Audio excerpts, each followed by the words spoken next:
Wealth has a smell all its own. In the Volkonsky estate in Greenwich, it smelled like pine floor polish, Russian tobacco and urine wiped up 3 hours too late. Pyotr Volkonsky, the old head of the organization, hadn't spoken a single word in 29 months. His men tiptoed around his wheelchair like it was a landmine with the pin still in. His son, the current Pakhan, had hired 3 interpreters out of Yale and 2 Russian-born nurses out of Brighton Beach. The old man spat in the face of all 5. 4 aides had walked out in 2 weeks. He never hit anyone. He never threw anything. He just looked at their wrists, at the tendons in their throats, the thin places in human anatomy, like a man who had once known exactly where to press. But Delaney Quintero wasn't Bratva. She was 27, made $19 an hour, and drove a 2004 Chevy Cavalier. She had to open the door just to pay a toll. She carried $61,000 of debt she'd be paying until 2043, and a nursing license that had been suspended 3 years ago for something she never told anyone. She had lost everything a person can lose, and that was precisely why she wasn't afraid of anything anymore. On the 4th day, when the old man's skeletal hand clamped around her wrist like a steel vise, she didn't pull away. She leaned in, and she spoke to him in a language no one had spoken to him in 40 years, a language she'd learned from a woman in Sacramento, whose name was the only thing she remembered. He let go. He looked at her for a long time, then he opened his mouth. If you want to know what the old man said, hit that like button so this story reaches more people. Share it with someone you know will stay up to the very end.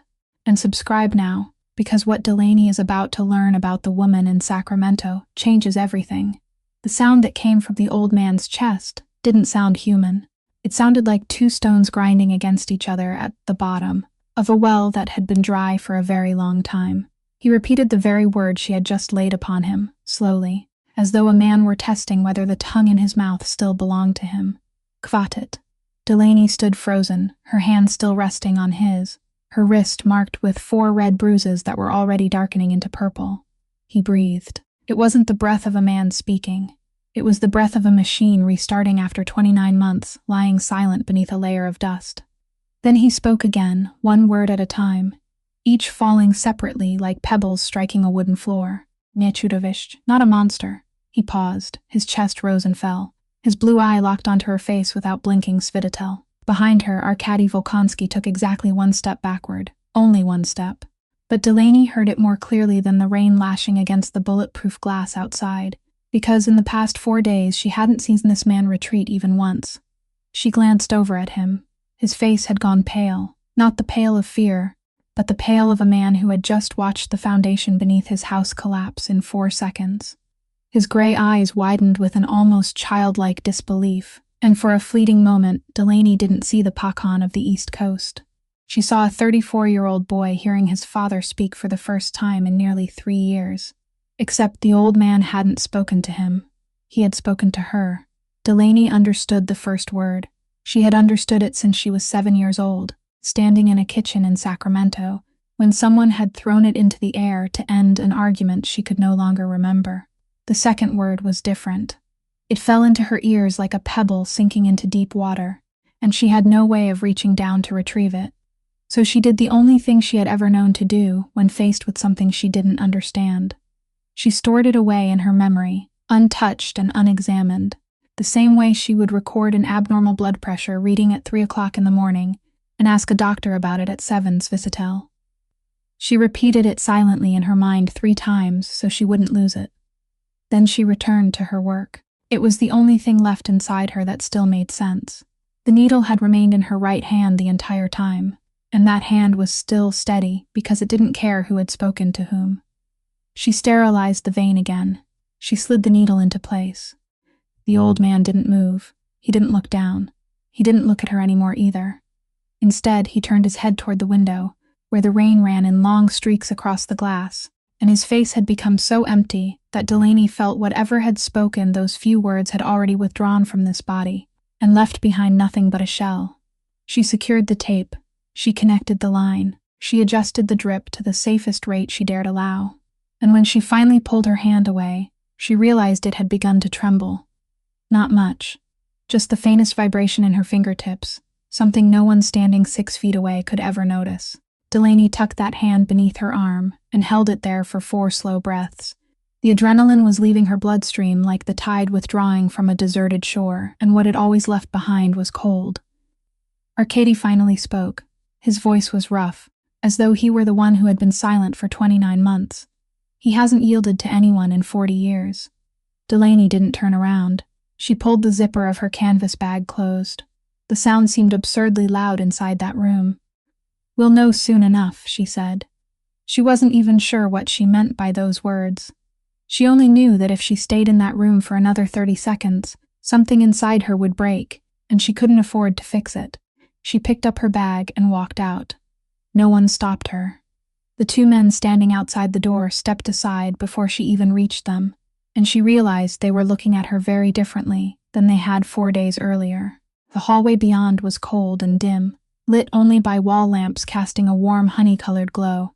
Delaney took 7 steps before stopping. She leaned her back against the plaster wall and closed her eyes. 3 seconds. She counted them silently in her head. It was the only luxury she had allowed herself since she was 24 years old. 3 seconds leaning against some wall in some hallway somewhere, and she had never once permitted herself a 4th. At the 3rd second, she opened her eyes.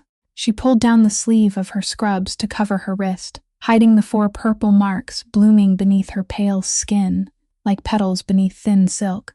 Because she had learned a very long time ago that people would ask questions, and she didn't want to answer them. Then she kept walking. In her mind, that word remained exactly where she had placed it, unmoving, waiting patiently. Svidatel. It would take her another 3 weeks to learn what it meant, and when she finally did, she would wish she had never asked. She heard him before she saw him, not because of his footsteps, because that man moved without making a sound, but because of the way the air in the hallway seemed to grow heavier behind her. Delaney had made it down 4 steps of the narrow servant staircase in the west wing when his voice came from the landing above her. "How did you do it?" It wasn't a question. There was no question mark at the end of it. Delaney didn't stop. She kept walking down, her hand gliding along the smooth wooden railing, and answered without turning around. "I told him to stop." She heard him coming down the stairs, and this time there were footsteps. She understood immediately that he wanted her to hear them. He caught up with her at the bottom step and didn't block her path. He simply walked beside her, which was somehow worse. "You speak Russian." Delaney adjusted the canvas bag hanging from her shoulder. The bag weighed 21 pounds. She knew that exact number because she had weighed it the year before to figure out why her left shoulder always sat lower than her right. "I speak Russian like a 7-year-old child," she said. "I conjugate verbs incorrectly. I use the past tense for things that are happening right now. I just addressed your father with the pronoun people use for dogs and family members. In Moscow, people would laugh in my face. In Brighton Beach, they'd ask where I learned Russian and answer their own question by saying nowhere." She thought that would end the conversation. It didn't. Arkady walked beside her through the waiting room, with its 23-foot ceiling and a grand piano that no one had touched during the 4 days she had been there. He remained silent long enough for her to think he had given up. Then he spoke again, and his voice had changed completely. There was nothing investigative about it now. It was lower, edged with something sharp. "I've paid a great deal of money to people who speak that language 100 times better than you do." He paused. Within that silence, Delaney could hear everything he didn't say. Every diploma, every flight, every afternoon spent standing in a doorway and waiting. He let them stand there until they gave up and left. Delaney stopped walking. She set her bag down on the marble floor. The dull thud echoed through the empty room as she turned and looked directly into his face for the first time since leaving the patient's room. He looked terrible. Not terrible in the way people describe a handsome man who's merely tired. Terrible in the way she had seen on the faces of family members during the 3rd week of end-of-life care, when they had stopped sleeping and simply started closing their eyes whenever they could. The shadows beneath his eyes weren't purple. They were gray, the same color as his eyes, as though his entire face were slowly fading into a single shade. "Because they translated for you," Delaney said. She spoke softly. She hadn't intended the words to cut. They did anyway. "I spoke to him." She saw the exact moment those words struck him. It wasn't like a punch. It was like a needle slipping into the one place no one expects to hurt. The place patients always tell her won't hurt at all until suddenly it does. His jaw tightened by barely a millimeter. That was all. But Delaney had spent several years reading faces that had trained themselves never to reveal anything. And she read that millimeter as easily as reading a billboard. He knew she was right. That was the worst part. He had known she was right long before she ever said it. Perhaps he had known for months. He had paid all that money precisely so he wouldn't have to know it. Arkady didn't answer. The man who controlled an entire stretch of coastline from Boston to Baltimore stood in the middle of his own house and had nothing to say to a nursing assistant making $19 an hour. And they both knew it. Delaney picked up her bag and walked toward the door. She passed the two men in suits standing in the foyer. They opened the door for her, and neither of them looked her in the eye.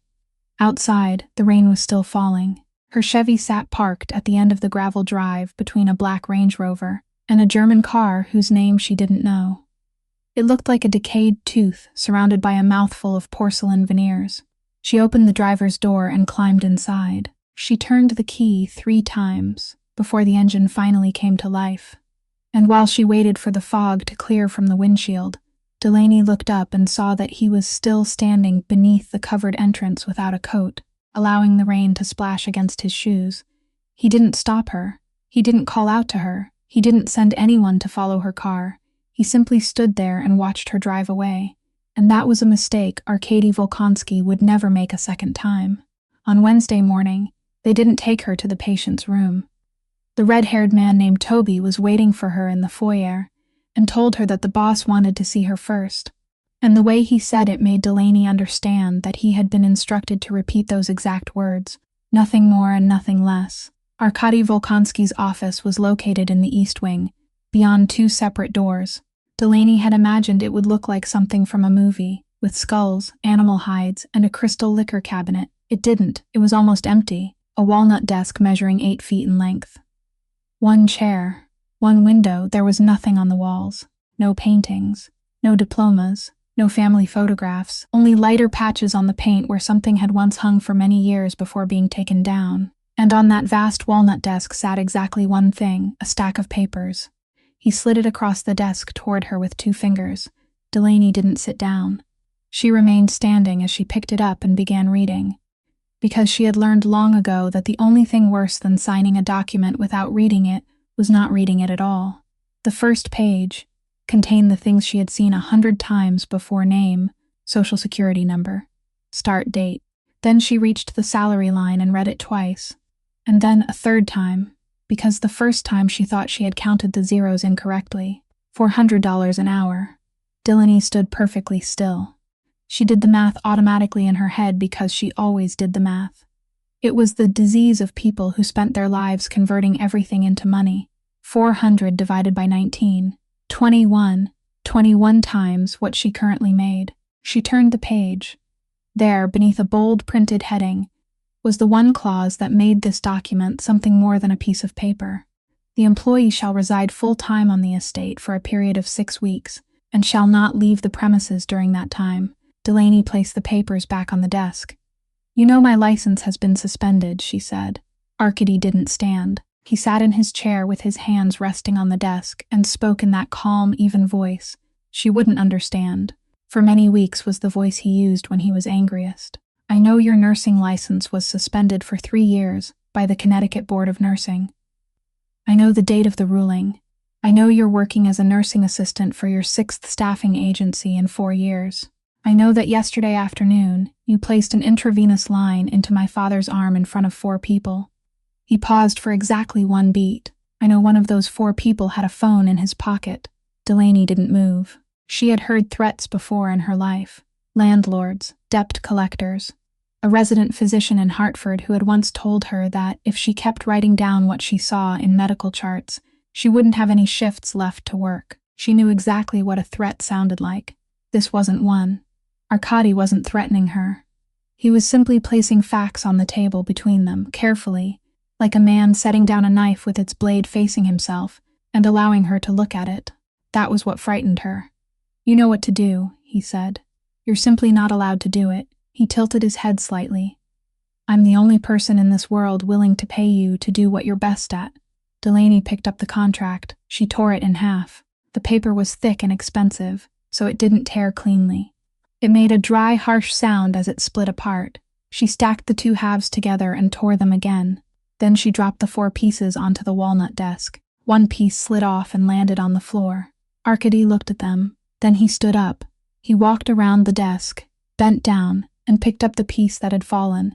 He returned to his chair, and right there in front of her, without saying a word, he carefully arranged the 4 torn pieces together on the desk, edge to edge, with the same patience one might use to piece together a shattered plate, until the contract lay before them once again, whole except for the 2 tiers that divided it neatly into 4 equal sections. He smoothed it flat with the palm of his hand. "You'll sign it on Friday," he said. Delaney laughed. It was a short laugh with nothing amusing in it, and it escaped her before she could stop it. "Why Friday?" she asked. Arkady Volkonsky lifted his eyes to hers, and in those gray eyes there was no triumph, no challenge, none of the things she could easily name. Only something she had seen on the faces of sons and daughters standing in hospital hallways at 4 o'clock in the morning, after they already knew the outcome, but before the doctor had spoken it aloud. "Because on Thursday, you'll understand why," he said. Delaney walked out. She went upstairs to the patient's room. She worked for 8 hours. She drove home through the rain. She fed her dog and lay down in bed, and those words lay down beside her on that narrow mattress, perfectly still. They were still there when she opened her eyes the next morning, and they would remain there until the lights finally went out. Delaney Quintero's apartment measured 430 square feet and sat on the 3rd floor of a building constructed in 1927, where the cast-iron radiator beneath the window clattered from October through April and gave off a smell she had breathed in for 10 years and still couldn't name, the smell of dust being baked onto hot metal. She unlocked the door. She didn't turn on the light. She didn't need to, because she knew exactly how many steps it took to walk from the door to the kitchen, and the answer was 9. Bishop waited for her at the 4th step. He was an 11-year-old dog of a breed no one could identify, with sandy fur turning gray around his muzzle, and he had only 3 legs because his left hind leg had been gone long before she met him. Delaney found him 4 years earlier behind a dumpster in New Haven on a February night when she couldn't even remember why she had been in New Haven. He didn't bark. He never had, not even once in 4 years, and she had taken him to the veterinarian twice to ask about it, and both times the veterinarian had simply shrugged. There was only one thing he did whenever she came home. He took 3 steps toward her, rested his head against her calf, and stood there quietly breathing until she bent down and touched his ear. Delaney bent down. She touched his ear. She opened the refrigerator and its pale yellow light spilled across the wooden floor. Inside were half a carton of milk, 3 eggs, a jar of mustard that had been open since summer, and a green bag of kidney care dog food, the kind that cost 4 times as much as ordinary food, the kind she bought faithfully every 2 weeks whilst she herself lived on instant noodles. She measured out Bishop's dinner, exactly 1.5 cups. She placed the bowl on the floor, and he waited, just as he always did, until she said, "All right." On top of the refrigerator, tucked into the right corner, lay a Polaroid photograph face down. It had been sitting there for 3 years. Every week, Delaney dusted around it carefully, lifting it with 2 fingers, wiping beneath it, and placing it back in exactly the same spot at exactly the same angle, still face down. She hadn't turned it over even once. She sat down on the floor with her back against the kitchen cabinet, and when Bishop finished eating, he came over and lay beside her, resting his chin on her thigh. She pulled out her phone. She opened her contacts. She scrolled to the letter H for her staffing agency and let her finger hover over the name. She knew exactly what she needed to type. She had typed those words 3 times in her life, and everyone in her profession knew the formula. It was passed from one break room to another, like an incantation, requesting reassignment, hostile work environment, patient demonstrated physically aggressive behavior, injury sustained, photographic evidence available. She did have photographs.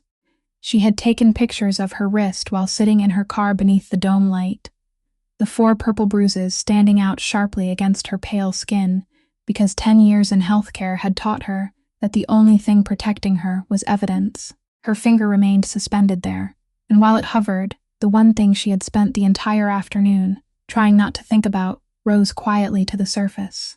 It wasn't the hand gripping her wrist. It wasn't the needle. It wasn't the two sentences spoken in that language.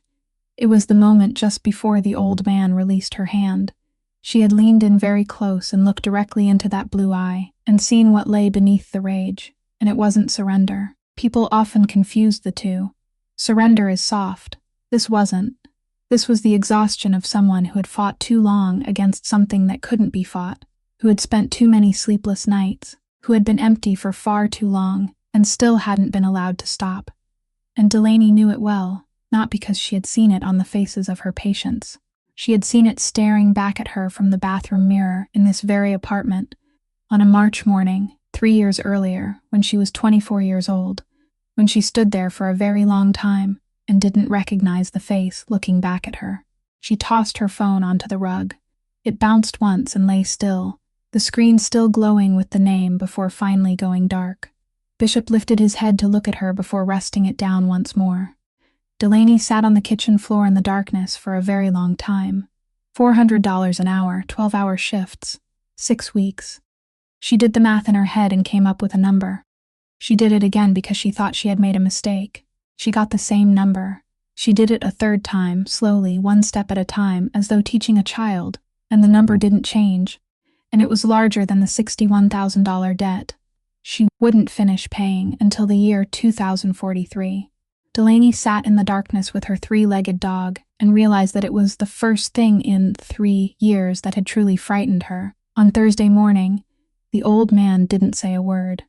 Delaney had prepared herself for another battle. She had spent the entire 40-minute drive rehearsing 3 different scenarios in her mind, and not one of them resembled what was actually happening.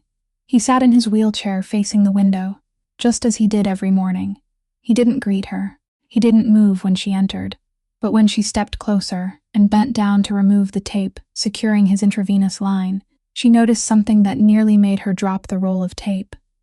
He wasn't looking at her wrist. During the previous 4 days, every time she brought her hand within his reach, that blue eye had always drifted down to her wrist, then up to the tendons in her neck, then back again, tracing the same path so consistently that she had stopped noticing it, the way a man who once knew exactly where to press continued reaching for the same place even when his hands could no longer obey him. This morning, he simply stared out the window. He remained that way throughout the entire dressing change. Delaney understood that this was all the explanation Pyotr Volkonsky considered necessary, that he would offer nothing more, and that if she asked, he would immediately look back at her wrist, simply to remind her that he could. So she didn't ask. She worked. And while she worked, she began to talk, not to communicate. She spoke because the room was so quiet she could hear the blood moving through her ears, and 10 years in healthcare had taught her that silence frightened patients more than almost anything else. So she spoke in the only language he could still hear. "I lift your arm," she said. Wrong. She had used the present tense for something that hadn't happened yet and chosen the verb form used for habitual actions rather than a single act. "I clean." Wrong again. "The weather is bad today." That one was grammatically correct, but she said it with the intonation of someone asking a question. She spoke each sentence like a child reciting from memory, slowly and separately, fully aware of how ridiculous she sounded, and still she continued. Because there had once been a house in Sacramento. She remembered the smell of dark rye bread, heavy and sour, a kind of bread she had never eaten again since then. She remembered a stove that was always warm, even in July, and remembered sitting on the floor with her back against it. She remembered a voice singing while washing dishes, always the same song, always in that language, and she remembered learning that when the song stopped halfway through, it meant someone was knocking at the door. She couldn't remember a face.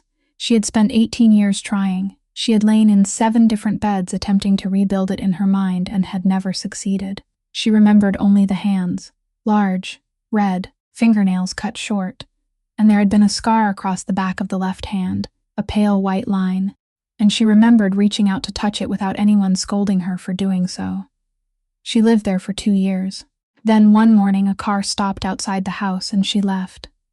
No one explained anything. There were no tears and no goodbyes, only a plastic bag filled with clothes and a woman holding a file folder in the front seat. It was the 4th of 7 placements, and years later, whenever people asked about her childhood, She always answered that it had been ordinary. Delaney dipped a washcloth into a basin of warm water. She wrung it out. She continued speaking, and this time she said something about the light, that she was going to open the curtains a little more.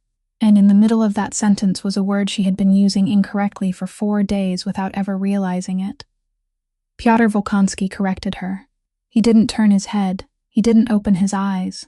He simply spoke the word once, grammatically correct and perfectly conjugated, in that dry, gravelly voice, so softly that had a car passed outside at that moment, Delaney would have missed it entirely. Then he fell silent. Delaney stood motionless in the middle of the room, the wet cloth dripping onto the wooden floor.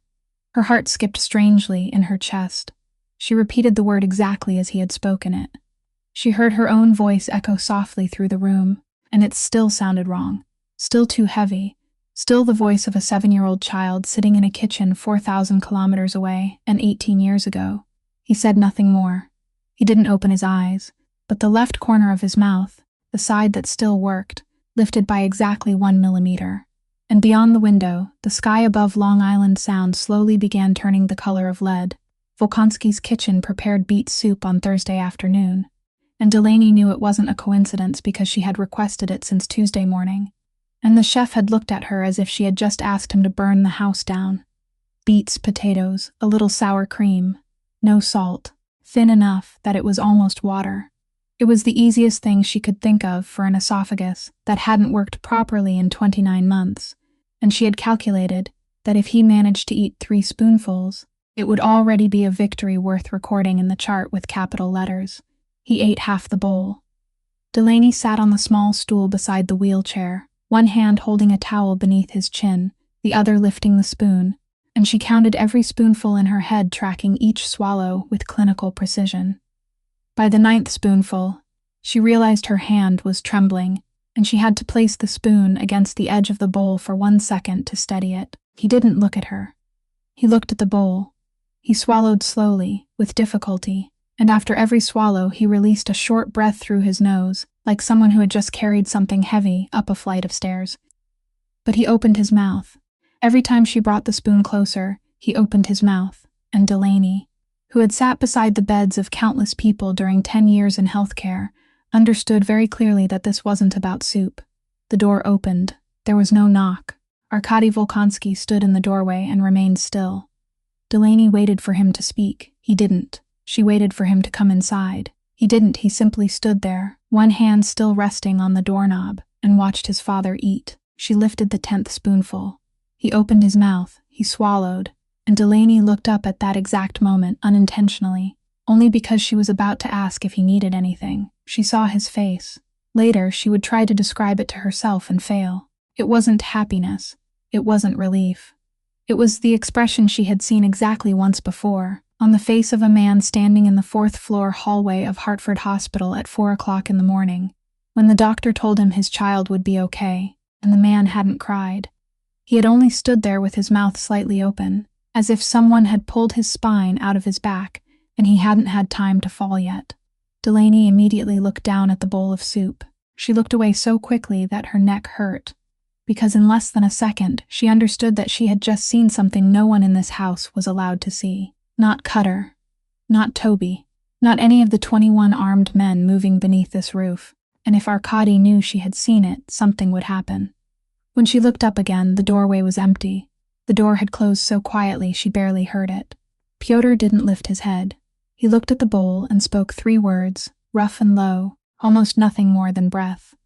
Delaney understood 2 of them. Son, afraid. The word in the middle was one she didn't know, and she didn't ask, and she placed it in that part of her mind where she was slowly collecting things she didn't understand, the same place where a single word had already been waiting since yesterday. She wiped his mouth. She cleared the bowl. She wrote in the chart, with capital letters. Outside in the hallway, Toby was standing guard. He was 26 years old, with red hair, freckles spreading from his cheekbones down to his neck, and a left hand missing 2 joints from his pinky finger. He had a habit of talking too much when he was nervous, and Delaney had noticed it since the 2nd day. "Did you hear anything?" he asked as she walked past. "About Philadelphia." Delaney didn't stop. "I'm a nursing assistant, Toby." "Yeah, well," he said, and she heard him follow 3 steps behind her. The Falconraths, they're asking questions. They've been asking for 3 weeks now. They heard rumors that the old man is dead and the boss is hiding it to preserve the alliance. He stopped. Delaney heard the exact moment he stopped. She turned around. Toby was standing in the middle of the hallway with both hands hanging straight at his sides, and his freckled face had turned pale, the same color she had only seen on patients about to faint. "Don't tell anyone I told you," he said. Delaney looked at the hospital room door behind her, the thick 10-centimeter oak door behind which sat an 81-year-old man who had just eaten half a bowl of beet soup for the first time in 29 months. "He isn't dead," she said. Toby swallowed hard. His Adam's apple moved up and then down. "Yeah," he said. "That's the problem." Delaney waited for him to continue. He didn't. He turned away and returned to his position beside the doorway, and he didn't look at her again. Delaney stood in the carpeted hallway with the chart in her hand, and that sentence settled inside her mind, unmoving, without meaning, lying there beside yesterday's word and the word from moments ago, like the third pebble in a bag she hadn't realized she was carrying. The storm struck the Connecticut coast at 4 o'clock on Thursday afternoon, and it didn't arrive gradually the way summer storms did. It came like a door slamming shut. Delaney was washing her hands at the sink in the adjoining room when she heard the rain change, shifting from a scattered patter into one continuous roar, and when she looked outside, the water wasn't falling anymore. It was lashing sideways, hammering against the inch-thick bulletproof glass with such force that the steel frame trembled. The house changed with it. Delaney didn't see anyone give an order, but she could feel it through the floor. People began moving faster. They weren't running. Not yet, but the unhurried rhythm of a mansion with 42 rooms had vanished, replaced by the same rhythm she'd heard in the emergency department on nights when chain reaction crashes tore across Interstate 95. Radios crackled downstairs. 3 men she'd never seen before passed through the hallway. And there was a new scent in the air of the house, slipping between the smell of wood polish and Russian tobacco, a scent she needed a moment to recognize. The last time she'd smelled it had been in a clinic in Bakersfield when she was 15 years old, and someone had pulled a gun from a boy's backpack. Gun oil. Delaney entered Pyotr's room at 4:45. Toby stood in the corner near the window, both hands folded in front of his stomach. He hadn't said a word all afternoon, and that was the most troubling sign of the day. Delaney switched on the table lamp. She walked to the wheelchair and realized immediately that the old man was awake. Not awake in the way a patient was awake, that dull, incomplete state of being present in the room while no longer fully present in life.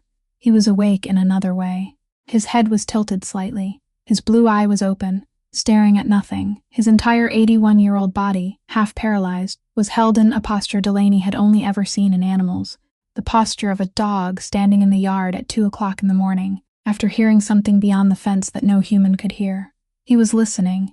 She began checking his pulse, and he spoke.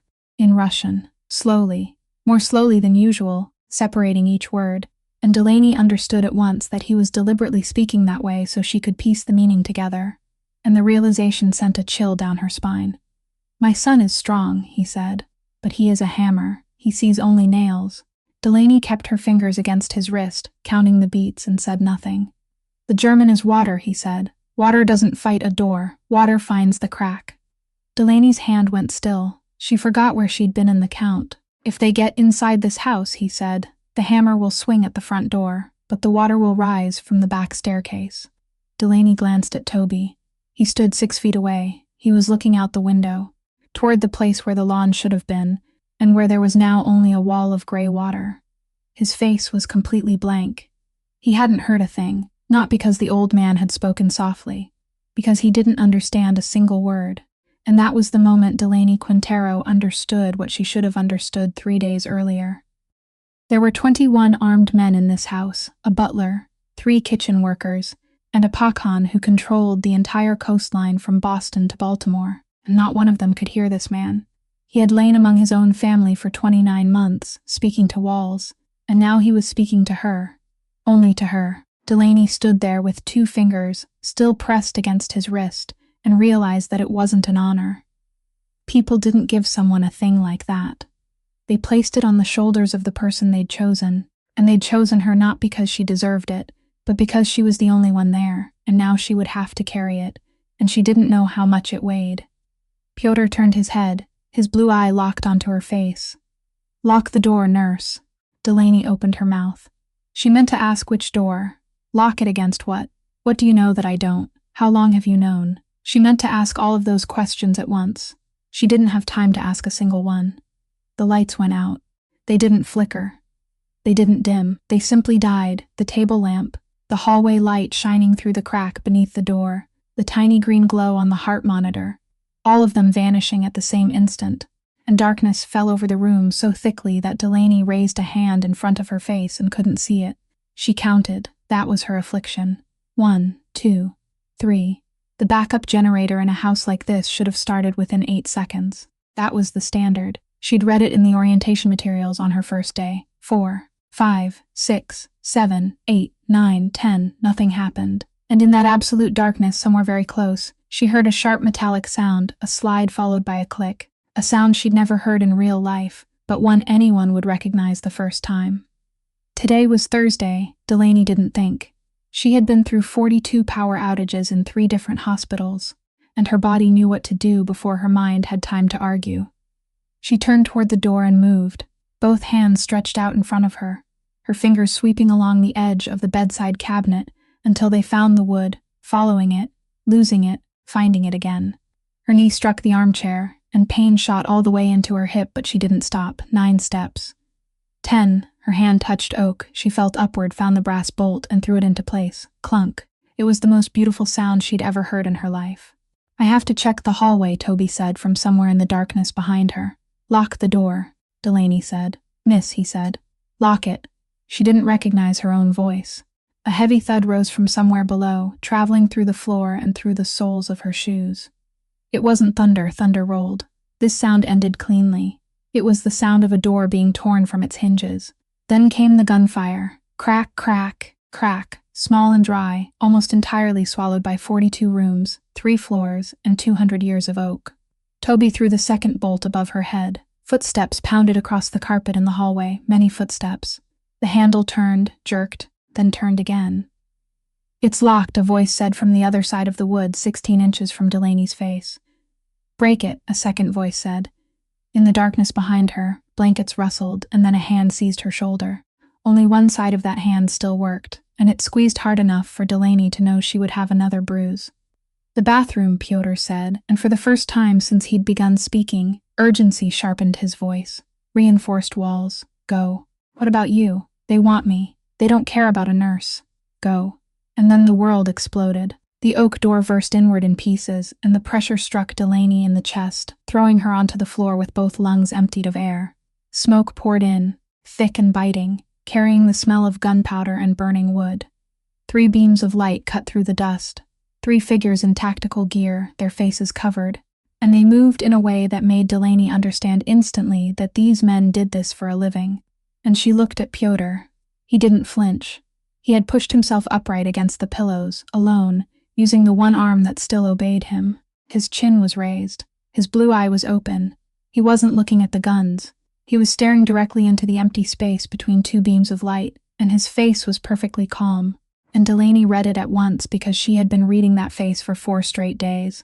He was waiting. He had been waiting for 29 months. And what rose inside her then wasn't courage, and it wasn't duty. It was fury. A white, clean, absolute fury.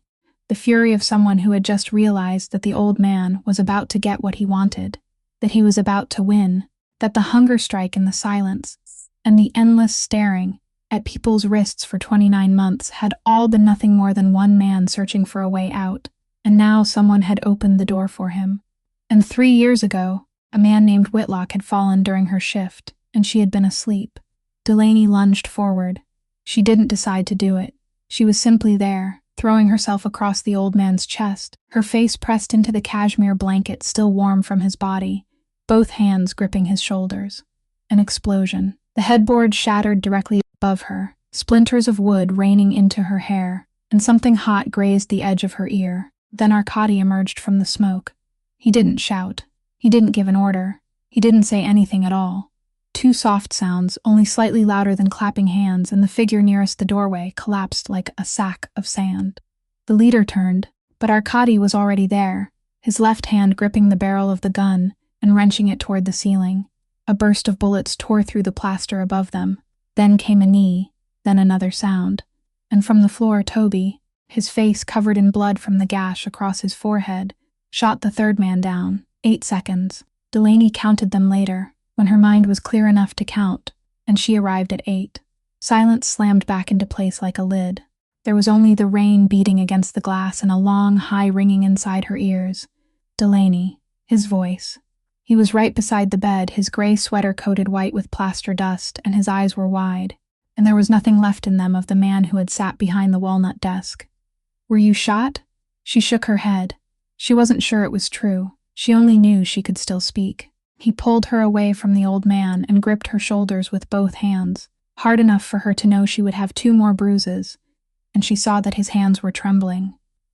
"You're a complete fool," he said. A dry laugh drifted down from the pillows. Pyotr Volkonsky looked toward the floor, then raised his gaze to his son. "They sent water," he said. "They forgot this house was built on stone." Then he turned toward Delaney, and the smile disappeared from his face. "And the nurse is insane." Delaney didn't scream. She didn't faint. She didn't do any of the things a normal person should have done in a room like that, and it wasn't because she was brave. It was because 10 years of night shifts had taught her brain a trick, and now her brain performed that trick automatically, without asking permission. It gathered up all the panic, rolled it tight, stuffed it into a box, locked the box, and placed it on a very high shelf somewhere in the back. She would open it later, maybe tonight in the car, maybe 3 weeks from now, while washing dishes, but not now because panic was a luxury for people who weren't standing in a room like this one. She knelt beside Toby. He was sitting against the base of the wall with both legs stretched out, trying to wipe the blood from his eyes with the back of his hand and only making it worse. Delaney dragged her canvas bag closer and tore open a packet of gauze with her teeth. "It's shallow," she said. "Scalps bleed a lot. They always do. You aren't going to die." She placed the gauze over the wound and pressed his hand down on top of it. "Hold it tight. Don't lift it to look." He nodded. His Adam's apple moved up, then down. Then they came. 5 men emerged from the darkness of the hallway, and Delaney hadn't heard them approaching. They didn't look like the men in suits who stood in the front hall. They wore jeans, heavy boots, and thick gloves, the kind used for handling freight. One carried 2 rolls of plastic sheeting. Another carried a bucket and a bottle with an industrial label, red lettering, the kind of label people put on things that weren't sold in stores. They didn't ask any questions. They didn't ask what had happened, didn't ask who was still alive, didn't ask whether anyone needed to be called. They didn't look at Delaney either. Not one of the 5 men glanced at her even once, though she was sitting on the floor 6 feet away with white plaster dust covering her hair. One man spread out the plastic. Another used the toe of his boot to sweep the shell casings into a neat little pile in the corner, with the calm, practiced motion of a man raking leaves. The third opened the bottle, and a sharp chemical smell rose into the air. They worked for 15 minutes. Delaney knew it was exactly 15 because she watched the clock, because she always watched the clock. During those 15 minutes, no one spoke more than 4 words at a time, and that, not the explosion, not the red beam of light, not the splinters falling into her hair, was what turned Delaney's stomach and drove a sour taste all the way up into her throat. Because to these 5 men, what had happened in this room wasn't a tragedy. It was logistics, it was an incident. It was something with a procedure, specialized equipment, and an allotted completion time. And somewhere in this house there was someone who knew exactly how much a night like this cost. "Cutter," Arkady said. The man with salt and pepper hair stepped forward. "Take him down to the medical basement. Move all the equipment. 4 men at the door. If a fly comes too close, shoot it." They lifted Pyotr from the bed onto a transport stretcher. 4 men, each holding one corner of the blanket, moving with a care that seemed strangely gentle compared with everything else happening in the room. And Delaney, still sitting on the floor, saw something that sent a chill through her. The intravenous line was still intact. The needle remained in the vein. The tape was still smooth. The tubing wasn't kinked. She knew why. She had checked it. Somewhere during those 8 seconds, while she had been lying across the old man's chest, with splinters raining into her hair, her right hand had automatically followed the tubing, found the connection, and checked to make sure it hadn't been pulled loose. She didn't remember doing it. Her body had done it without asking her. Delaney stood, and she had to hold on to the edge of the cabinet. The stretcher rolled past her. Then Pyotr Volkonsky raised his working hand. The stretcher stopped. All 4 men stopped. That blue eye turned and locked onto her face, and there was no moisture in it, no tenderness, none of the things people expected from a man whose life had just been saved. He didn't say thank you. Men like Pyotr Volkonsky didn't thank anyone. He reached out and touched his index finger to the back of her left hand, directly over the crescent-shaped burn scar she had carried since she was 15 years old. His finger was cold and bony. He tapped twice. Then he lowered his hand to the edge of the blanket. "Let's go," he said. The stretcher began moving again. Delaney stood there with her left hand still hovering in front of her stomach, and she didn't understand what had just happened. But the 5 men in the room understood. She looked around, and every one of them had stopped working. The man holding the plastic, the man holding the bucket, the man sweeping up the shell casings. All of them were looking at her, and none of them tried to hide it. Cutter too. Arkady too. And from that moment on, until everything was over, no one in that house would ever call her the nurse again. 4 o'clock in the morning, in the basement of the Volkonsky house. They led her down a narrow concrete staircase she had never known existed, and the deeper they went, the more the sound of the storm faded until it became nothing more than a faint vibration in the walls, as though the storm were happening in another life. The room below looked like a hotel lounge that had somehow been placed inside a bunker by mistake. Leather sofas, a bar, no windows, nothing to look at except concrete painted cream. Arkady poured 2 fingers of amber liquid into a heavy glass and handed it to her. "Drink," he said. "I don't drink whiskey," Delaney said. "It isn't meant to be enjoyed." She took the glass. She didn't drink. She only held it in both hands because those hands needed something to do. Plaster dust was still in her hair. There was a dried smear of Toby's blood on her thumb, and she had been staring at it for the past 40 minutes, without wiping it away. Arkady stood on the other side of the bar. He wasn't drinking anything. He stood there looking at her, and Delaney realized he was preparing to say something he had decided long ago, and had only been waiting for her to sit down. "One of the 3 men isn't dead," he said. Delaney set the glass on the bar. It made a small click in the concrete room. "I need you to keep him alive," he said. "I'm a nurse's aide." "You're a licensed practical nurse whose license was suspended for 3 years, Arkady said, and his voice didn't rise by even 1%. 6 hours ago, you started an intravenous line in my father's arm in front of 4 people. Tonight you stopped one of my men's bleeding with your bare hands, and you did it in the dark." He paused. "We both know what you are, Delaney." She remained silent for a long time. There was no clock in the room, so she didn't know how long, but it was long enough for her to hear the air filtration system running in the ceiling. "If I keep him alive," she said, "what are you going to do to him?" "That isn't a question you want me to answer." "Answer it." Arkady didn't blink, he didn't look down, he didn't shift his stance. He answered her in the same even voice he had used when pushing the contract across the walnut desk. The voice she was beginning to understand was the one he used when he was angriest. "I'll ask him who paid him," he said. "And then he won't leave this house." Delaney looked directly into his eyes. "So you're asking me to save a man so you can kill him. I'm asking you to do what you swore you would do." And that was the one sentence in the world that could make Delaney Quintero rise to her feet. She stood. She knew exactly what he had just done to her. She knew it the moment the words left his mouth, and that was the worst part. He hadn't threatened her. He hadn't bought her. He had found the exact nail inside her, the only one. The one she had driven into herself at 21 years old in an auditorium in New Haven, when she had stood with 40 other people, and spoken aloud an oath she had believed word for word, and he had placed the hammer over its head and tapped. He knew. He had known since he read her file.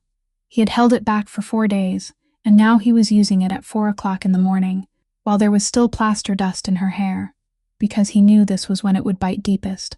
"Where?" she said. "At the end of the hallway, on the left. Cutter is there. You'll have everything you need." "You aren't coming with me," she said. "That wasn't a question." "No," Arkady said.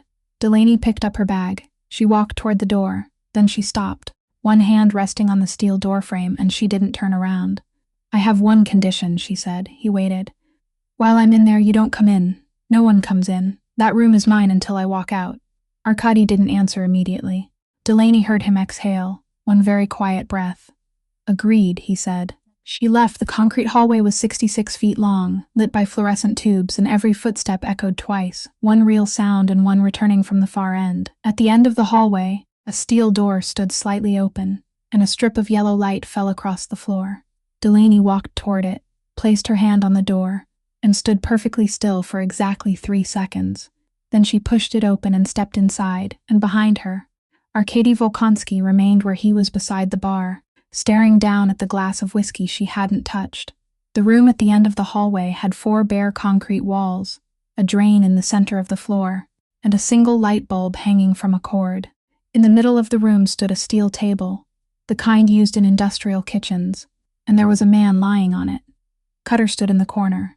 He didn't say anything.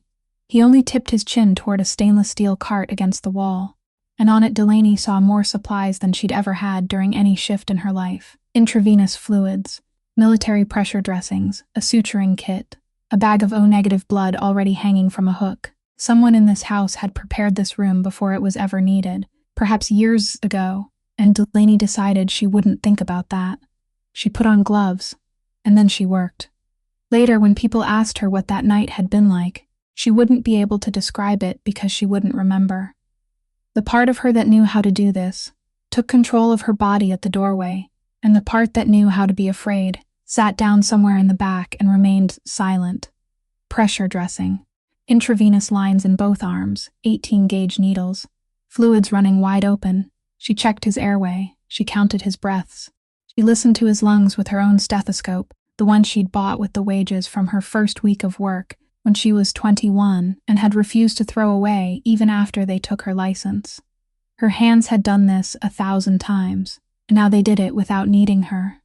On the wall beside the door, a gray plastic box was mounted to the concrete, an old-fashioned internal intercom with a toggle switch and a small light. The light was on. Delaney looked at it exactly once when she entered, registered that it existed, then forgot it, because there was no room in her mind for anything that wasn't bleeding. She didn't know Arkady had switched it on 10 minutes earlier. She didn't know its channel was open, and that it led nowhere except to another room beneath the ground, where an 81-year-old man who had been brought down 3 hours earlier lay awake in the darkness, listening. Delaney pulled down the blood bag and connected the tubing, and while her hands were busy, she spoke. She didn't decide to speak. The words simply came out, the 4-day-old habit she'd picked up in a room, with velvet curtains on the 3rd floor. The habit of a woman who had spent 10 years talking to people who couldn't hear because silence made people die faster. She spoke in that language. "Don't die," she said. "Not today, not during my shift." Wrong. She conjugated the verb in the form used for repeated habits instead of a command.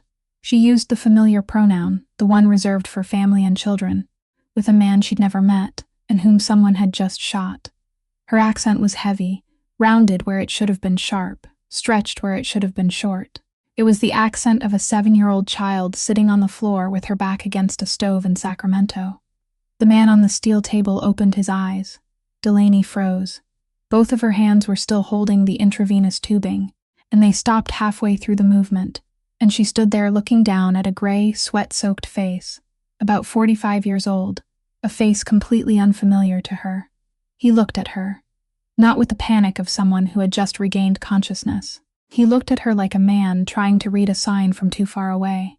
He stared at her for a long time, and Delaney could hear the heart monitor counting every beat inside that silence, and she counted with it, letting her muscle memory dictate the rhythm. Then he spoke, in English, with a Philadelphia accent, the flat, fast sound of the northeastern side of the city, whispered through clenched teeth. "You speak with a Magadan accent." Delaney stepped back half a pace. The heel of her shoe struck the leg of the stainless steel cart, and something on it clinked. "I used to work for this family," he said. He had to stop to breathe. His chest rose only slightly beneath the bandages. 15 years ago, Delaney said nothing. She couldn't believe she was standing still, couldn't believe her gloved hands were hanging in the air that way. "Only 2 people in the world speak with that accent," he said. "Who?"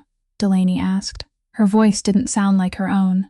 The man on the steel table looked up at the concrete ceiling, at the light bulb swaying almost imperceptibly, and he laughed. It was a terrible laugh. There was no breath in it, only a long wheezing sound dragged up from somewhere very deep, and it went on too long, and Delaney stood in the concrete room, with the drain in the middle of the floor, and heard it echo from all four walls at once. On the wall beside the door, the small green light remained on. Delaney seized his collar with both hands. She didn't remember stepping forward. She was simply there, bent over his face, and the part of her that had spent 10 years keeping her voice low and even beside patient beds had vanished without a trace. "Leo," she said.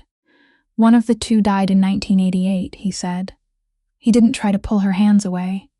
He no longer had the strength to do anything, and they both knew it. He only looked at her, and there was something in his eyes that Delaney couldn't read, something like the amusement of a man watching two pieces of a puzzle fit together after 15 years spent in separate boxes. "The other one," he said, "is Zoya Karsavina." The name fell into that concrete room like a stone dropping into a well. Delaney released him. She stepped back, one step, then two, and her hips struck the stainless steel cart, sending the entire tray of instruments sliding from its surface and crashing onto the concrete floor. Clamps, scissors, forceps, the steel bowl, they bounced and rolled, and struck one another for 15 straight seconds.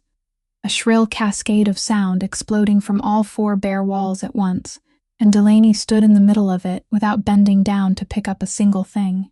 She remembered the smell of dark bread. She remembered a stove that was always warm, even in July. She remembered a voice singing while washing dishes and stopping halfway through when someone knocked at the door.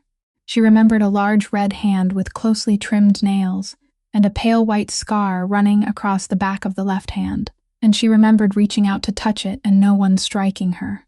She had spent 18 years trying to remember the face, and she never had. She had never remembered the name either. She had asked. When she was 15, she had called the Sacramento County Child Protective Services office, and some woman had told her that juvenile records were confidential and that she could submit a request when she turned 18. When she was 18, she filed the request, and 4 months later they sent her a piece of paper stating that certain parts of the record had been sealed by request and that she could appeal. She didn't appeal. She worked 2 shifts a day and forgot, or believed she had forgotten, and that name had remained somewhere in the darkness for 18 years. And now a dying man on a steel table in the basement of a mafia boss had thrown it into the middle of the room like a key. "Who was she?" Delaney asked. Her voice wasn't her own. The man laughed. That wheezing sound dragged on too long again. Then it stopped, and his eyes drifted away. It wasn't like the movies, there was no slow closing of the eyelids. His eyes simply stopped looking at her and began looking at something behind her that wasn't there. And the heart monitor on the cart changed its sound, shifting from separated beeps into something else, higher and more continuous. The sound Delaney had heard 200 times in her life and had never learned to accept. And Delaney Quintero did what she'd been trained to do. She didn't think. She lunged forward, placed one hand over the other, set the heel of her palm in exactly the right place, locked her elbows and pressed down. 1, 2, 3. She counted aloud, she shouted for Cutter, and she heard the steel door slam against the wall and boots running over concrete. She compressed the chest of a man who had come there to kill her patient, and she kept pressing until her shoulders burned and sweat ran into her eyes. And on the 84th compression, the monitor changed its sound again. She saved him. Cutter hung the second bag of blood. She saved him, and then she stepped back and sank onto the concrete floor where she stood, her back against the leg of the steel table, both gloved hands resting on her knees, and they began to shake. Not the faint trembling at her fingertips from Tuesday. This time both hands shook violently, and she couldn't pin them beneath her arms, and she didn't bother trying.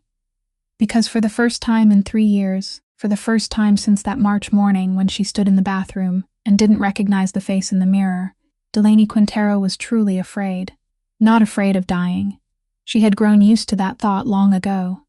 It no longer had teeth. She was afraid of something else. She was afraid that there was something she hadn't lost. That for 18 years it had still been somewhere out there, with a name, real, and she hadn't known.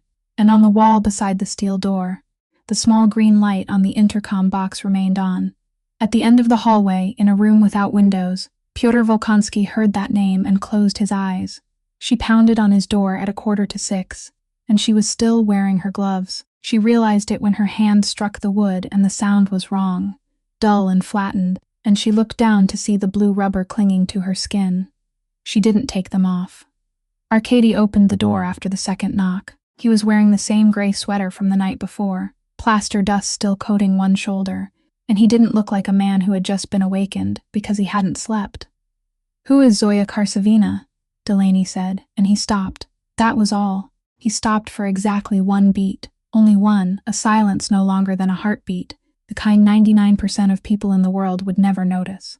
"I don't know that name," he said. Delaney looked at him. She had spent 10 years standing beside the beds of people who lied to her. People lied about pain because they were afraid of being seen as weak. They lied about taking their medication because they were ashamed. They lied about whether they'd fallen the night before because they were afraid of being moved into a nursing unit. Delaney had learned that the lie wasn't in the words. It was in the space just before them, the half-second the mind needed to choose between two answers. She had counted that half-second thousands of times. She had just counted it now, and she didn't ask again. That was what unsettled him. She saw it pass briefly across his face, the confusion that she wasn't pressing harder. But Delaney had understood something during the 30 seconds she'd spent standing in that hallway, and she would never forget it again. She would never get the truth from this man by asking for it. "All right," she said. "Then tell me how long I have to stay here." "You aren't leaving," Arkady said. 6 weeks. That's what the paper you gave me on Wednesday said. 6 weeks. "It isn't 6 weeks anymore," he said. "The man in the basement saw your face. And he isn't the only person in the world who saw your face last night." Delaney waited for him to continue. He didn't. He only looked at her, and there was something in those gray eyes that would take her another 2 weeks to name, and by the time she named it, it would already be too late. "All right," she said. She pulled the glove from her right hand, then the one from her left, and crushed them together in her palm. "Then I have 3 conditions." He didn't smile. That was the only point she gave him that night. "1," she said. "I'm not a servant. I don't cook, I don't clean, and I don't make coffee for anyone. I'm your father's nurse. When my shift ends, leave me alone." "Agreed," he said too. Delaney paused. She could hear herself breathing. "If I die in this house, take me back to Bakersfield. There's a place there that's already been paid for. Cutter will find the address." Arkady stopped. "Whose place is it?" he asked. "None of your business, Delaney." She remained silent for a long time. The hallway was cold, and outside, the sky had begun turning the pale color of lead, the color of dawn after a storm. "Someone I need to be beside," she said. Arkady didn't ask anything else. 3, Delaney said, and her voice had returned to normal. "You don't touch me without permission. You don't give me orders the way you give orders to your men. I'm staying here because I'm choosing to survive, not because I belong to you." "Agreed," Arkady said. Delaney nodded. She turned away. She made it 4 steps down the hallway before stopping. She stood there with her back to him, closed her eyes and spoke. "I have a dog." She heard no answer from him. She turned around. He was still standing in the doorway, and his face revealed nothing. "He's 11 years old," Delaney said. "He has 3 legs. He has kidney disease. He eats at 6 o'clock and it's 5 minutes to 6, and right now he's standing beside an empty bowl in an apartment 25 miles from here." Arkady Volkonsky took his phone from his pocket. "Cutter," he said. "Go to Miss Quintero's apartment. The address is in her file. Bring the dog back." He listened. Yes, the dog. He listened. 3 legs. He listened. No, I'm not joking. He listened. "There's a bag of food in the cabinet. The green one. Not the blue one." Delaney stepped closer to the phone. "And the Polaroid," she called out, her voice tight. "On top of the refrigerator, face down. Don't turn it over. Just bring it." Arkady glanced at her, then repeated the instruction into the receiver without a word. He ended the call, slipped the phone into his pocket, and looked at her with a perfectly calm expression. "Your dog will be here in an hour," he said. Delaney stood in the middle of the hallway for a long time. "You're completely insane," she said. "I'm practical," Arkady said, and he closed the door. 3 days later, the house was no longer a house. The oak door on the 3rd floor had been replaced with a steel panel covered in veneer, and anyone who didn't know would mistake it for wood, while anyone who knocked on it would understand immediately. There were 2 new men at the gate. An unmarked white truck remained parked in the garage for 48 hours, then disappeared.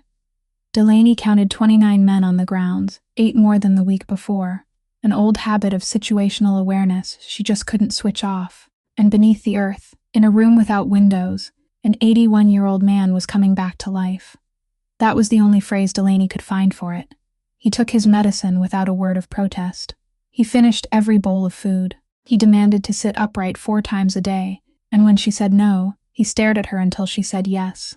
His body was still as broken as it had been the week before. His heart was still failing. The right half of him still refused to obey. But whatever lived inside that body had risen, dressed itself, and begun pacing the room. Delaney had seen this before. People called it terminal lucidity, and it usually meant there were 2 weeks left. She didn't tell anyone, and he made her learn Russian. 3 words every day. He didn't ask whether she wanted to. On the second morning, he pointed his index finger at the cup on the table and looked at her, and Delaney stood there for 30 seconds before she understood. She said the word. He corrected her. She said it again. He corrected her a second time, only one sound, the sound in the middle that she kept drawing out when it should have been cut short. She said it a third time. He turned his face away. Delaney stood there holding the cup and repeated the word 4 more times, with long silences between each attempt, and on the 8th time he turned back. That was the entire system. If she said it wrong 3 times, he turned toward the wall and ceased to exist until she got it right. There was no praise. No nod. Only the moment when he turned back, and after several days Delaney realized that was the praise, that this was how a Pakhan who controlled the entire East Coast said thank you to the woman who had covered his chest with her body for 8 seconds. And he told her things. Slowly, so she could piece them together, and some parts she understood while others escaped her. Magadan. He spoke the name the way people spoke of someone they knew. Snow 9 months of the year. The sea froze, and people walked across it. His mother gave birth to him in a camp, and he said the word in such a calm voice that Delaney had to ask him to repeat it. His mother died when he was 9 years old. Delaney was changing the bed linens. She held a clean sheet in her hands and was folding the corner at the foot of the bed when her hands stopped. I was orphaned at 9, too, she said. Pyotr Volkonsky looked at her for a long time. I know, he said. Delaney finished folding the corner. She didn't ask how he knew. She would think about those words at 3 o'clock the following morning, and at 3 o'clock on many nights after that. But in that moment, she only finished folding the corner of the sheet, because the part of her that knew how to work had taken control, as it always did. On the 3rd night, he couldn't sleep. At 3 o'clock in the morning, the machine beside the bed showed his breathing rising to 24, then 26. Delaney checked everything that needed to be checked. It wasn't his lungs. It wasn't his heart. It wasn't pain. She had done this work for 10 years, and she knew what this was, though it wasn't written in any book. This was what happened to people at 3 o'clock in the morning, when they lay alone in a room without windows, and had nothing left to do but stare at the ceiling. Delaney sat on the edge of the bed, and she sang. She didn't decide to sing. It simply came out of her, in Russian, off-key, and her voice wasn't beautiful. It had never been beautiful. It was the song she'd heard in a kitchen in Sacramento when she was 7 years old, sung by someone washing dishes. It was also the song she'd sung 3 years earlier, in another room, for another person, and she didn't allow herself to think one word beyond that. Pyotr's breathing slowed. 24, 21, 18. He closed his eyes. Delaney sang the entire song. She even sang the middle part whose words she'd never remembered correctly, the part she always hummed her way through. Then she fell silent, and in the concrete room there was only the sound of the air filtration system in the ceiling. He didn't open his eyes, but he spoke. She sang that part wrong. Delaney sat perfectly still. He released a long breath. She always sang that part wrong, he said. And Delaney Quintero froze on the edge of the bed with both hands resting in her lap, and she opened her mouth and nothing came out. He was asleep. The next morning, Delaney didn't ask. She had lain awake from 3 o'clock until 6 in the room they'd given her on the 3rd floor, staring at the ceiling while that sentence turned over and over in her mind, like a coin rolling across a tabletop, and she had arranged 4 different ways to ask the question. Then she went down to the basement and saw the old man's face, and she didn't use any of them, because she had learned one thing in 10 years of sitting beside people's beds, and it was that people didn't tell their stories because someone asked. They told them when someone stayed in the room long enough without asking anything. So she worked. She changed the intravenous fluids. She checked the insertion site. It was time to switch arms. She wiped his face with a warm cloth and said the 3 new words for that day, getting 2 of them wrong, and he corrected both. Then she sat on the stool beside the bed to update the chart, and Pyotr Volkonsky began speaking on his own. You asked why I remained silent for 29 months, he said. Delaney hadn't asked. But she set down her pen. I learned English when I was 34, he said. I signed contracts in it. I gave orders in it. I argued with my wife in it. I raised my son in it, from beginning to end, never in this language, because I wanted him to be American, and Americans don't have an accent like mine. He paused to breathe. Then one morning I woke up, and it wasn't there anymore. He turned his head toward her, the blue eye. It wasn't forgetting, he said. People kept telling me it was forgetting. The doctor said it was forgetting. It wasn't. When you forget, you know you once had it. This was losing it, like dropping a key through a drain. It's still down there. You can see it. You can't reach it. Delaney sat perfectly still. The only thing left was my mother's language, he said. The one I learned before everything else. The one buried deepest. The stroke couldn't reach that. He was silent for a long time, and Delaney listened to the fluid dripping through the tubing, 1 drop every 4 seconds, and she counted them because that was her affliction. My son sent Russian speakers, he said, 3 from a school, 2 from Brighton Beach. The left corner of his mouth lifted. In Brighton Beach. Everyone works for someone, he said. Walk 3 blocks there and you'll pass 4 people who owe money to a 5th person whose name I know. That woman sat beside my bed, held my hand, and spoke to me in my mother's language, and I looked at her face and knew that if I said 1 sentence, only 1, the entire East Coast would know by the next morning. They wouldn't know what I said. They would know that I could still speak. They would know whether the Pakhan was still inside or had already gone. They would know whether his mind still worked, or whether there was only a body left sitting in a wheelchair for photographs. He breathed, so I said nothing. Delaney looked down at her hands. 29 months, he said. Then he turned his head and looked directly at her, and his voice changed. It didn't grow louder. It didn't tremble. It simply became very plain, as though he had stripped away every layer, and this was what remained. Do you know what that feels like, nurse? Delaney didn't speak. To lie among your own family, he said. Your son standing 3 feet away. He speaks. He calls to you. He begs you. He hires people. He flies them in from Boston. And you hear everything. You hear every word. You want to answer, and what comes out of your mouth is something no one in the room can hear. He paused. And no one can hear you, he said. Delaney remained still for a long time. The machine in the ceiling continued running. The fluid fell, 1 drop every 4 seconds.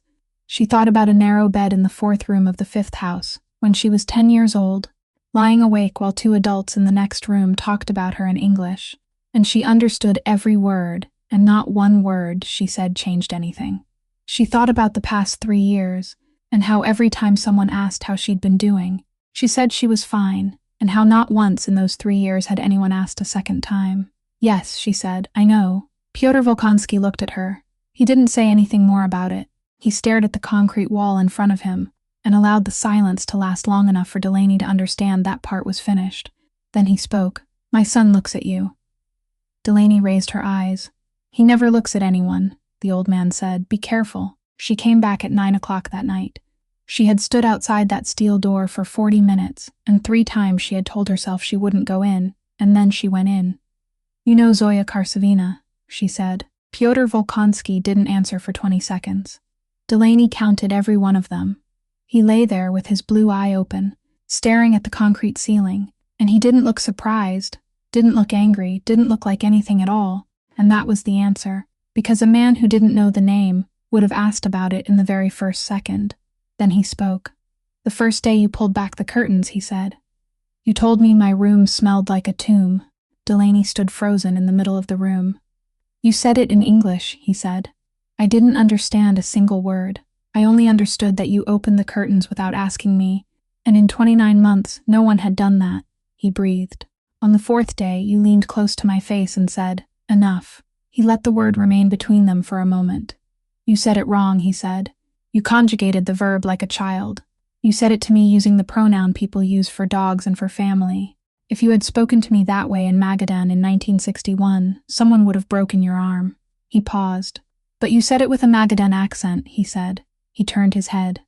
And Delaney saw something she had never seen on that face during the past 2 weeks. Not when he gripped her wrist. Not when 3 masked men stood at the foot of his bed. Not when they wheeled him out of the room, with splintered wood covering the floor. His remaining blue eye was wet. Only one person in this world ever spoke to me with that accent, he said, and I drove her away with my own hands in 1988. Delaney couldn't speak. She was my younger sister, he said. She was born in that same camp just a few months before my mother died, so she had no memory of my mother, which meant I was the one who taught her that song, and I taught one part of it wrong, and she sang that part wrong for 40 years because of me. He breathed, and his thin chest rose with great difficulty. In 1988, I gave her an order, he said. I won't tell you what it was. She said no. No one said no to me in 1988. Nurse and anyone who did only said it once. I gave her two choices, do it or disappear. He looked up at the ceiling. She chose to disappear, he said. She changed her name. She went to California. I didn't look for her. Not because I was kind, because that was the condition. If I looked for her, the others would know she was still alive, and if they knew she was alive, she wouldn't remain alive for long.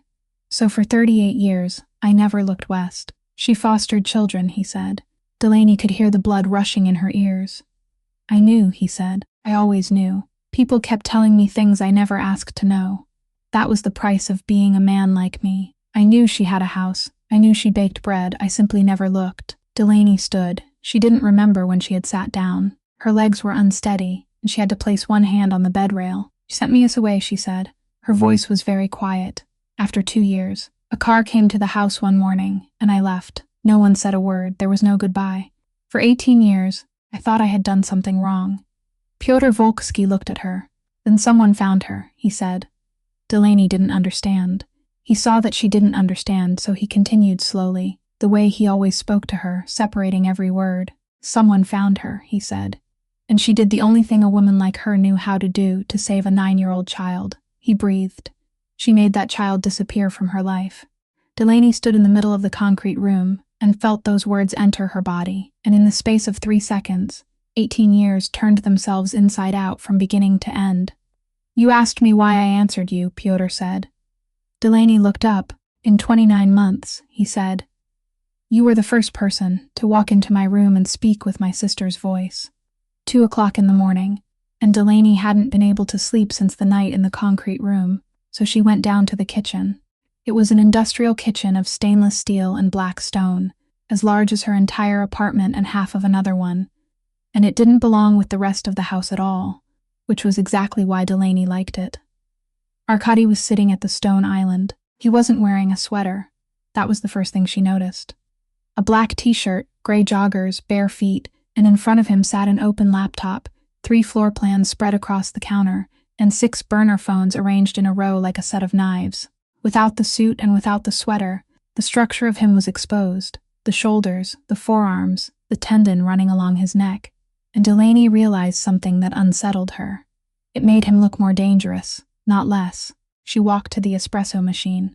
She didn't ask whether he wanted one. She made 2 cups and pushed one across the stone, and he took it without saying thank you, and both of them found that perfectly normal. How bad is it? She asked. Arkady didn't look up from the screen. They hit the port, he said. 3 containers in Newark. Not to take the cargo. To show people they could. This week I've had to call in 2 favors from Chicago and 1 from Brighton Beach. And favors are like blood. Every time you call one in, you lose some. Will they attack the house again? No, he said. They lost 3 men here. They know coming in now means dying. They'll wait. They'll look for a soft target. He raised his eyes and looked at her, and he didn't need to explain what a soft target was. Then he closed the laptop. You owe $61,000, he said. I can erase it before breakfast. Don't, Delaney said. Excuse me? She set her cup down on the stone. She didn't look at him. She looked at a point on the wall behind his shoulder, where a lighter patch in the paint showed that something had once hung there. Do you know how much I pay every month? She said. $240. Silence. 3 years ago I had a daughter, Delaney said. Her name was Junie, and she smiled. That was the strangest part, and she knew it was strange, and she couldn't stop it. She was with me for 14 months, she said. Do you know what a 14-month-old baby can do? She laughed. She laughed all the time. She laughed at 6 o'clock in the morning, when I hadn't had coffee, and wanted to lie down and die on the floor. And she laughed at the car, and she laughed when I sneezed. She thought sneezing was the funniest thing the human race had ever invented. She stopped. She loved strawberries more than anything in the world, she said.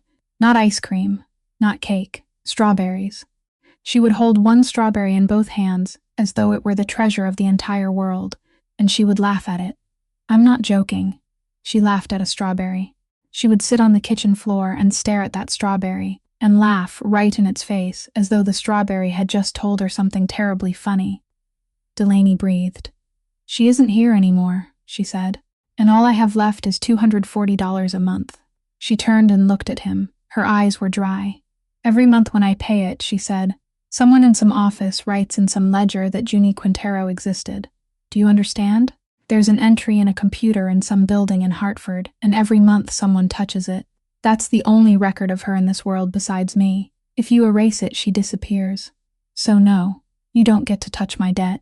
Arkady Volkonsky sat perfectly still.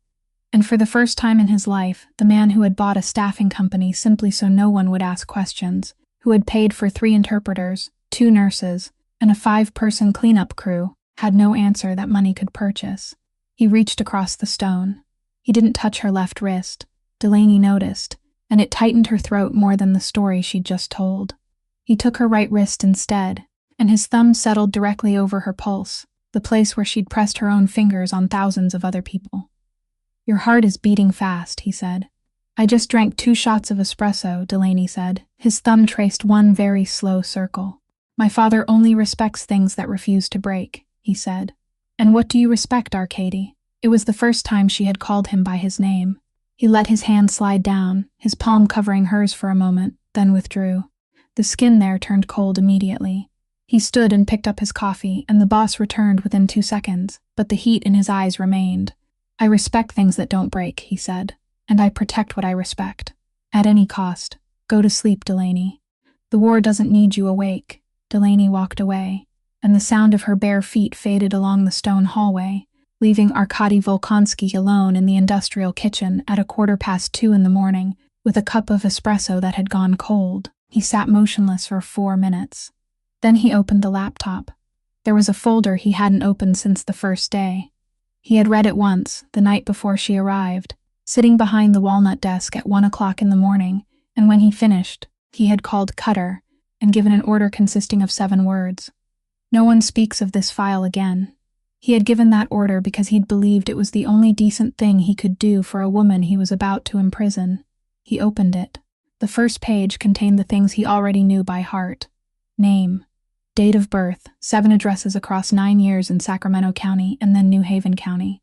Licensed practical nursing degree, 2019. The Connecticut Board of Examiners for Nursing's decision to suspend her license for 3 years. And the reason stated there in the cold language of administration. Language he had read, and immediately understood, didn't contain a single word of the truth. He scrolled down. There was a section he had never read. It sat at the very end, after everything else, under the heading Financial Records, and 3 weeks earlier he had skimmed it for 3 seconds before closing the computer. He hadn't read it because it was only numbers, and numbers were something Arkady Volkonsky knew how to handle. Throughout his life, there had been only one thing he had always known how to handle, and that was numbers. And because of that, they had never frightened him, he read. Total treatment cost, $145,000, insurance coverage, $0. And beside that 0, in parentheses, in smaller type, were 4 words from which an entire life could hang. Ineligible, pre-existing condition. He continued reading. Supplemental payer, second surgery, March 2023. Carsavina Trust. $84,000. Patient responsibility. $61,000. Arkady Volkonsky sat there for a very long time. The filtration system ran in the ceiling. Somewhere far away, one of the 6 burner phones vibrated once, then stopped. He didn't look at it. Someone had paid for Junie Quintero. 3 years earlier, $84,000, in March 2023, for the second surgery of a 14-month-old child at a hospital in Hartford. And there wasn't a single line in the file suggesting that the mother knew. He had just sat 32 inches away from that woman and listened to her say that all she had left was $240 a month. She didn't know. He read it again. The second time, more slowly, 1 line at a time. The third time, he read it aloud inside his mind as though reading it to someone else. The name was still there. It hadn't changed. It rested between 2 numbers like a stone in the middle of a stream, and the water had flowed over it for 3 years without anyone looking down. Arkady reached for the fourth phone from the left. "Cutter," he said. On the other end came the sound of a man waking fully within 2 seconds. The kind of waking only people in this line of work could manage. "Find me everything about a trust called the Karsavina Trust," Arkady said. Karsavina, which state it was registered in, what year, whose name is on it, who signed the checks, which bank holds the account, and where the money came from. "I need it before morning." He paused. He looked toward the kitchen window. There was nothing outside, only darkness and his own reflection in the glass. A 34-year-old man in a black t-shirt sitting alone at 2 o'clock in the morning, and behind that reflection lay 2,500 miles to the west, the direction no one in this house had been permitted to look toward for 34 years, the place where a woman had disappeared from his family before he was born, and where her name had been removed from every story the way someone pulled a brick from a wall and covered the empty space with cement. He had grown up in a house with a hollow place no one ever explained. "And Cutter," he said. "Yes, boss." Arkady Volkonsky looked into his own reflection. "Find my aunt." Upstairs, in the room they'd given her, Delaney Quintero slept for 3 uninterrupted hours. The first time she had done so in 3 weeks. She didn't know that downstairs, the man who had imprisoned her in this house had just begun searching for the only woman in the world who had ever saved her. The next morning, the old man was waiting for her. Delaney knew it the moment she pushed open the steel door, because he was sitting upright, alone, with the cashmere blanket pulled neatly across his chest. And over the past 2 weeks, she had learned that whenever Pyotr Volkonsky arranged himself that way, it meant he was about to say something he had been considering since the night before. "Sit down," he said. Delaney set down her bag. She sat.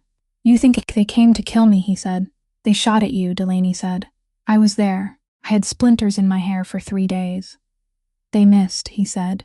Delaney fell silent. She heard those words settle between them, and somewhere in the back of her mind, something began to move very slowly, like a heavy door starting to turn on its hinges. "3 men," he said. "Tactical gear, shaped explosives to breach the door.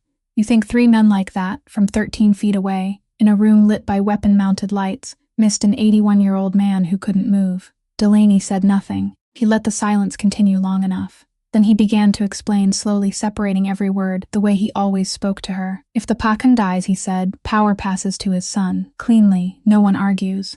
That is the law. It has been the law since before I was born." He breathed. "But if the Pakhan remains alive and is no longer capable," he said, "then under the old law, the East Coast Alliance has the right to call a vote." Delaney felt the concrete floor tilt beneath her chair. "And in a vote," he said, "my son loses everything. Not by bullets, by procedure. Men will raise their hands, men will count, and by afternoon he will be nothing, and he won't survive more than a week after that, because no one allows a deposed Pakhan to walk the streets." He turned his head and looked at her. "They didn't come to kill me, nurse. They came to let the whole world see me." Delaney didn't breathe. "Propped against pillows," he said, unable to move, unable to raise one hand, unable to speak a single sentence in any language anyone in the room could understand. And allowing a woman who weighs 117 pounds to throw herself over his chest and take the bullets for him. He looked at her for a long time, and they got exactly what they wanted, he said. They didn't break the door, they broke the perception. Delaney sat perfectly still on the stool.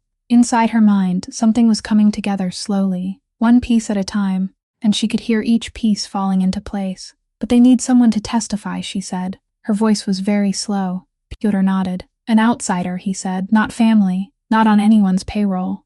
Present in the room from beginning to end. Someone who can stand before 11 men and describe what she saw without anyone being able to ask who paid her to say it."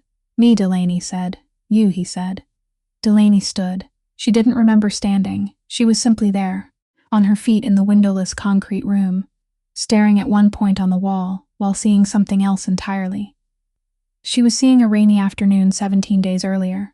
She was seeing herself bent over a wheelchair, with 4 purple marks around her wrist. She was hearing a voice rough as 2 stones grinding together speak 2 words she had gathered and stored inside her mind like vital signs, 2 words she had carried for 17 days, without knowing what they meant.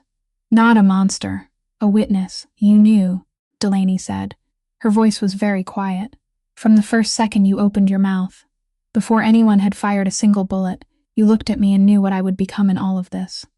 Pyotr Volkonsky didn't deny it. He said nothing, and that silence was the cruelest thing he had ever done to her. Delaney stood there, listening to her heartbeat pounding in her ears, and then she asked she had feared, since the concrete floor first began to tilt. "So Arkady isn't keeping me here to protect me?" Pyotr looked at her with his blue eye. "My son is a hammer nurse," he said. "He sees only nails.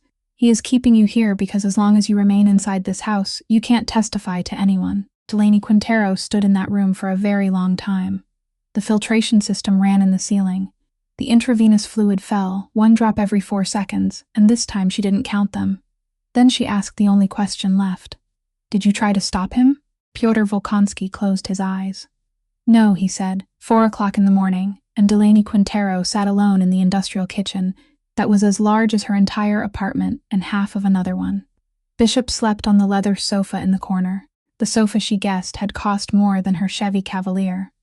And he slept in the way of an 11-year-old 3-legged dog who had survived enough in his life to decide that wherever it was warm, that was home.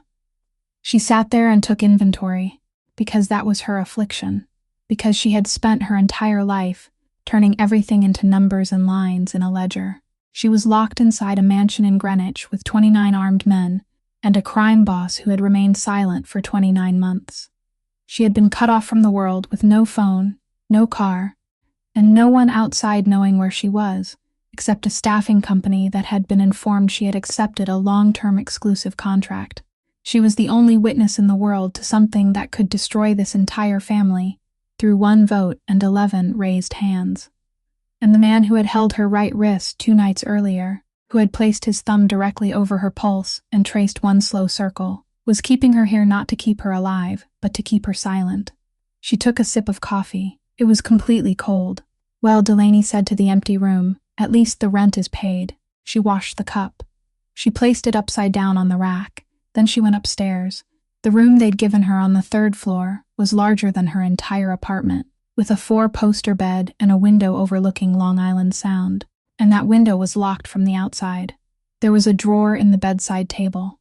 Delaney pulled it open. The Polaroid lay inside, face down, exactly as it had lain on top of her refrigerator for 3 years.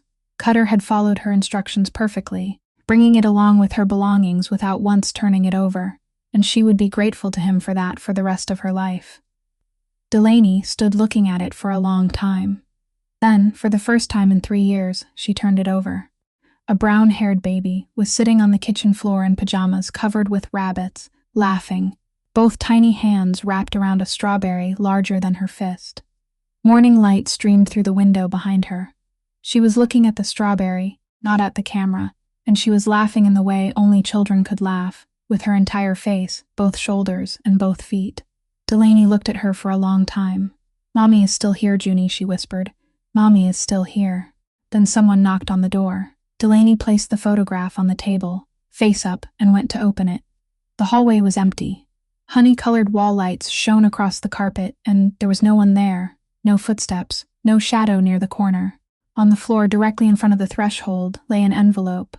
No stamp, no address, only her name, handwritten in the trembling script of someone very old, the kind of handwriting made by a hand that could no longer hold steady, but still tried to shape every letter carefully. Delaney bent down and picked it up. She opened it right there in the doorway without going back inside.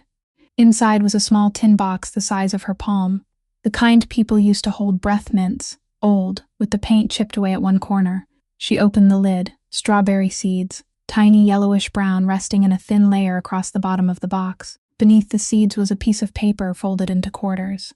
Delaney opened it with 2 fingers. 4 words, written in Russian in that same trembling hand. "I was always nearby." Delaney looked down at the fresh, expensive paper of the envelope, clean of any dust, and she knew.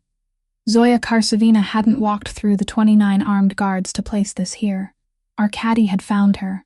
He had delivered his aunt's handwriting to her door, just as he had brought her 3-legged dog, silently keeping the only promise that mattered. Delaney Quintero sat down on the hallway floor of a mansion in Greenwich, Connecticut, at 20 minutes past 4 in the morning, with a tin box of seeds in one palm and a piece of paper in the other. And for the first time in 3 years, she cried, "If this story touched something inside you, please leave a comment and tell us what you truly felt in your heart." Who do you think placed that envelope outside Delaney's door? What do you think will happen when she stands before those 11 men and begins to speak? Please subscribe to our channel, like and share this video so every day you can discover more meaningful stories to listen to with us. To you, the person watching this video, we wish you lasting good health, a joyful life, and peaceful days beside the people you love. Goodbye, and we'll see you again in the next video.